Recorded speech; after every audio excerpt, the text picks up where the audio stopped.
¡Cabanilles! ¿Qué pasa? ¿Estás bien? Sí, pero ¿por qué gritas? Es verdad, perdona. Es que he pasado por la puerta del estudio y te he visto por la ventanilla. Me ha dado la sensación de que estabas trabajando y me ha asustado, lógicamente. Pues no, Luis. Es que vuelve más allá, pero no tanto. En esta nueva edición, en este podcast, habrá muchas sorpresas. Humor, invitados de lujo y, por supuesto, mucho rock and roll. O sea, ¿que vuelves? Sí, ¿qué te parece? No sé. ¿Era necesario?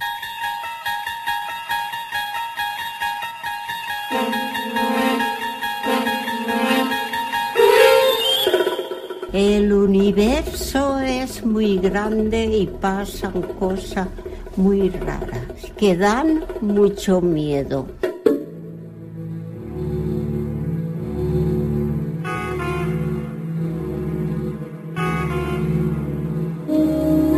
Esto es Más allá, pero no tanto. Un programa de Javier Cabanilles y Sergio Moreno para Plaza Radio.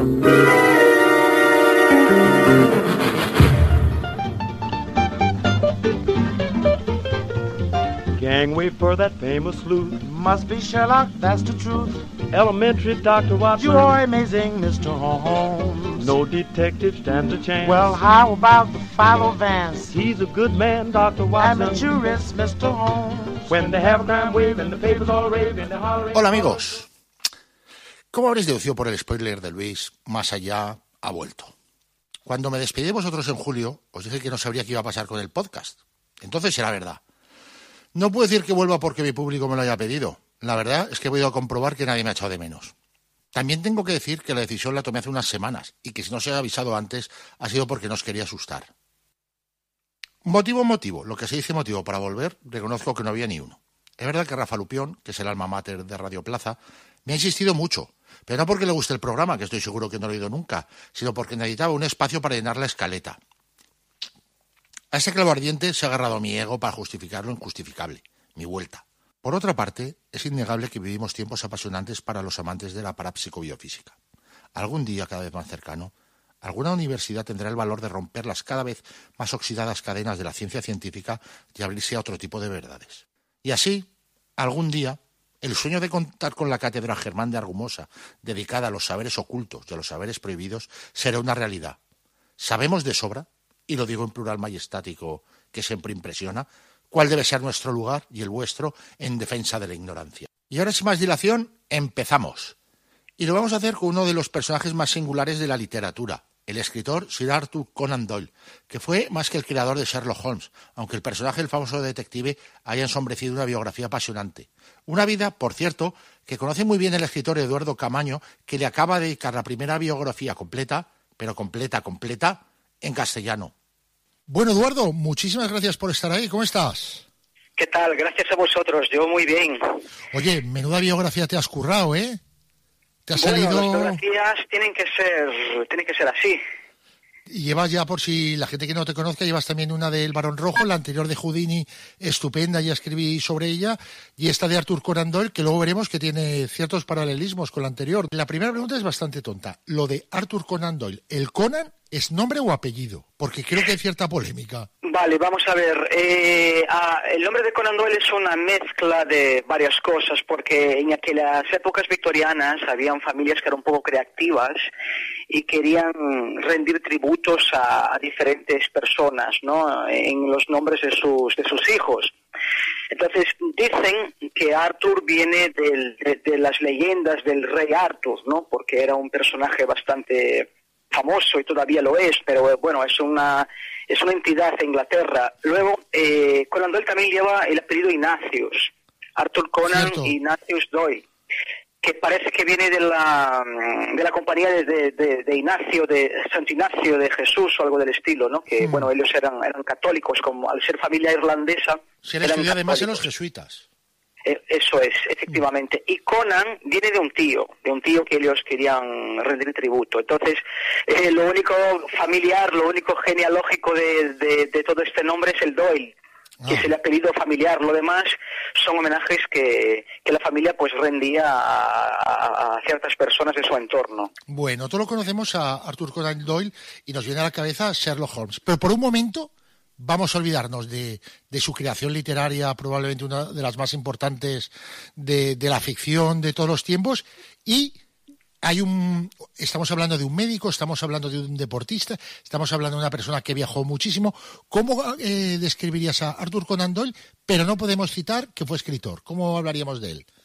Pues es muy complicado definir a Conan Doyle, porque Conan Doyle ha sido una de las personas más polifacéticas que ya he conocido.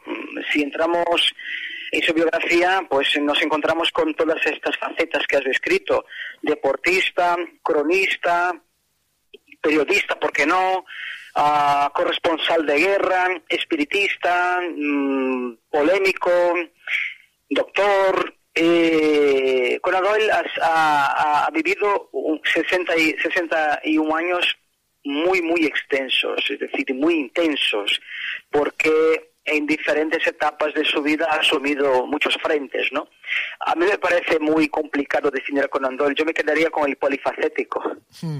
Y luego ya, llegando a su gran creación, a Sherlock Holmes, todos pensamos que estaría muy orgulloso de él, seguramente estaba orgulloso, pero él también lo veía como una pequeña losa. Él fue un poco esclavo de su creación, ¿no?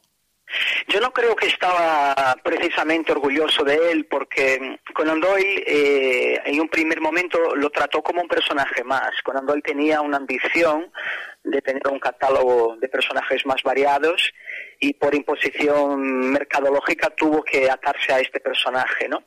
Y además Conan Doyle tenía planes de convertirse en un escritor de alta gama. Él tenía como referencias a Charles Dickens, a Walter Scott, a grandes nombres de la literatura británica, y Conan Doyle quería convertirse en uno de ellos. Entonces es como si estuviera, pues como si Sherlock Holmes lo encadenara en un peldaño del que quería salir, ¿no? Entonces no sé hasta qué punto estuvo orgulloso. Lo que sí es verdad que Conan Doyle debe su fama y todos los recursos económicos que ha cobrado a lo largo de todos esos años gracias a este personaje, que fue quien al final le permitió hacer tantas cosas, ¿no?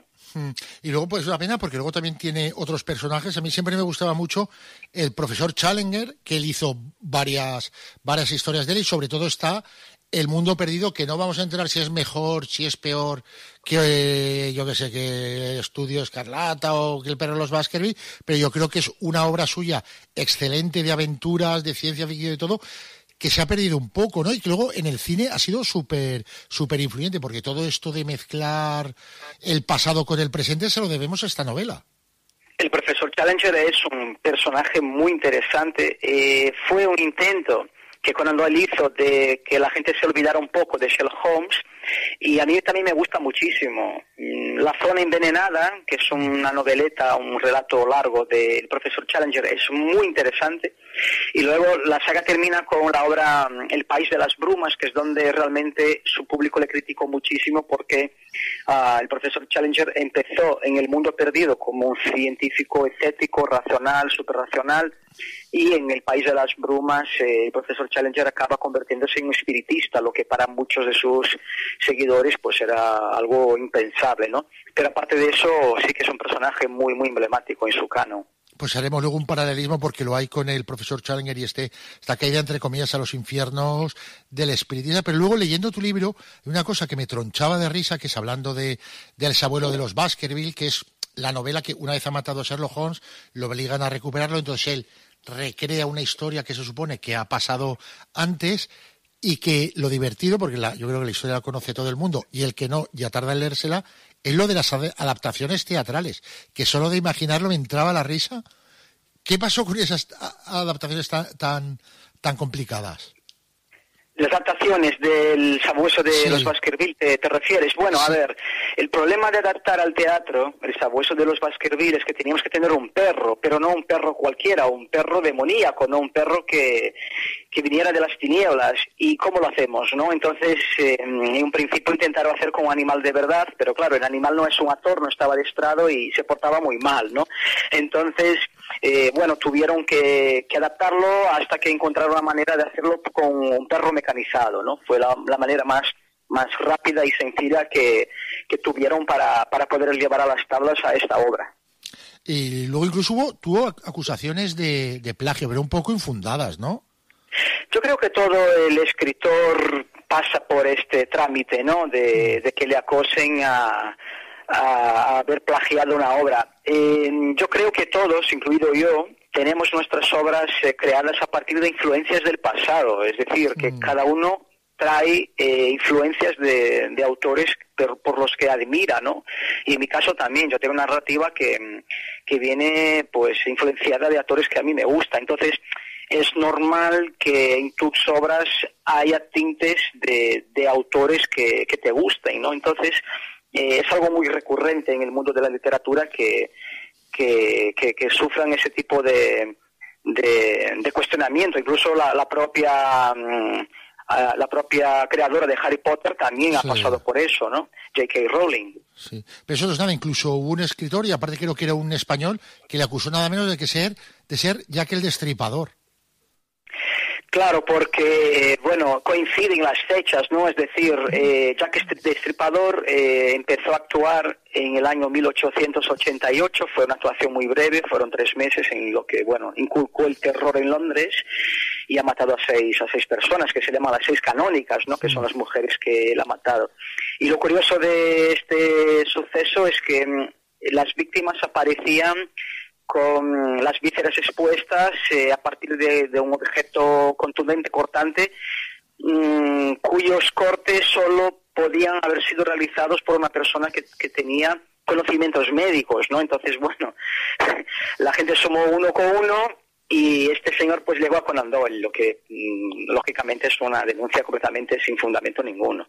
Una de las cosas que más sorprende de Conan Doyle, que lo habíamos apuntado antes, es su relación con el espiritismo, porque una persona, al principio, tan racional como fue él, estuvo muy vinculado toda su vida al espiritismo. No solo creía, sino que fue uno de los grandes divulgadores. Pero es muy fácil juzgarle ahora y decirle que yo creo que en eso un poco de culpa tuvo James Randi cuando escribió creo que era Fraudes Paranormales, se tradujo en España, la figura que ofrece de él y a través de este caso y otros que ahora hablaremos. Pero sería interesante saber cómo empezó cómo llegó a caer en el espiritismo, qué es lo que le llevó a creer en una creencia que en su época estaba bastante extendida. Claro, tenemos que pensar que Conan Doyle no era tan racional. Quien era racional era su criatura Sherlock Holmes. Conan Doyle era una persona con cuestionamientos como podemos tener cualquiera.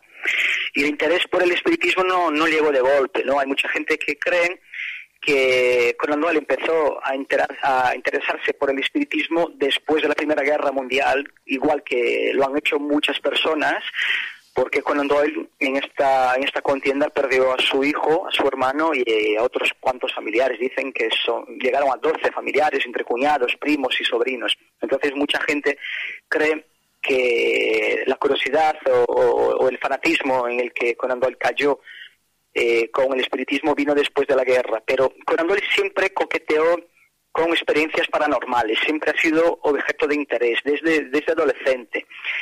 Conan Doyle nació en una familia católica, luego se volvió un poco agnóstico, pero bueno, siempre estuvo ahí investigando. Y poco a poco, de forma gradual, se fue convenciendo de que eso podría ser real, que podría tener fundamento.